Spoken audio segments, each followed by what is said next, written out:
Greetings everyone, and thank you for joining me today for the first Recon Webinar. My name is Kevin Pelton and I'm a geoscientist at Austin Geomodeling. Today I'll be demonstrating how Recon can help you evaluate potential prospects and present your data in an interactive format that facilitates collaboration. The scenario I've prepared for you today is designed to represent an unconventional play in North America, and you can see that this field contains a few horizontal wells.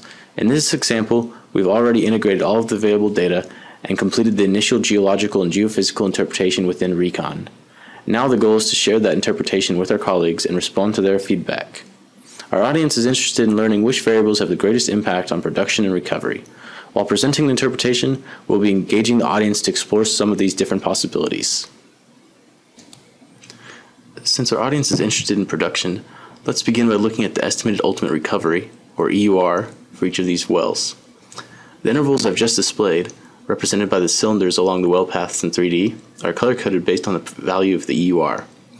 The warm colors represent the high EURs, and the cool colors correspond to the low EURs.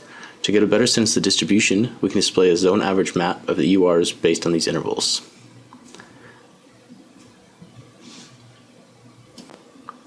As we can see from looking at this map, there's a fairly large distribution of EUR values.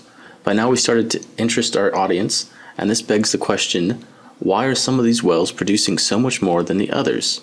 Let's investigate to see if we can get a better understanding and formulate some possible answers. Look at the horizontal wells number 8 and 9. Notice that there's a stark difference in EURs despite their apparent proximity and orientation. Let's take a closer look at them.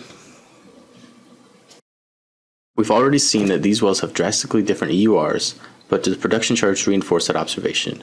I've created hyperlinks, represented here by the blue boxes on the well paths, which link directly to the cumulative production charts. Clicking on the links provides quick access to the cumulative production charts for comparison. A quick glance at these two charts, side by side, confirms our observations.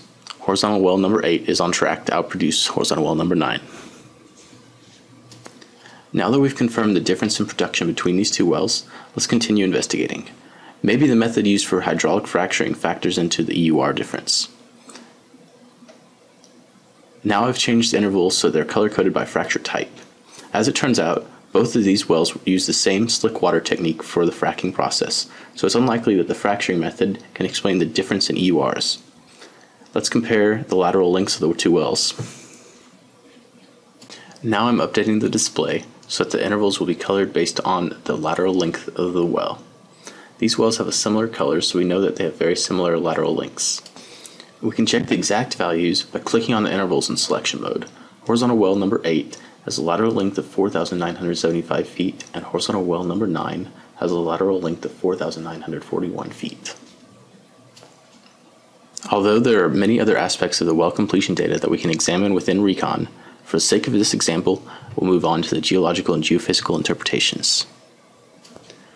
Now I'm going to post the 3D cross-sections for these two wells.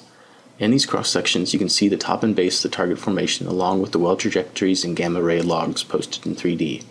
Notice that the well geometries for the two wells are similar, but that horizontal well number 9 is consistently lower in the formation. Could this be related to the reason why these wells have such different EURs?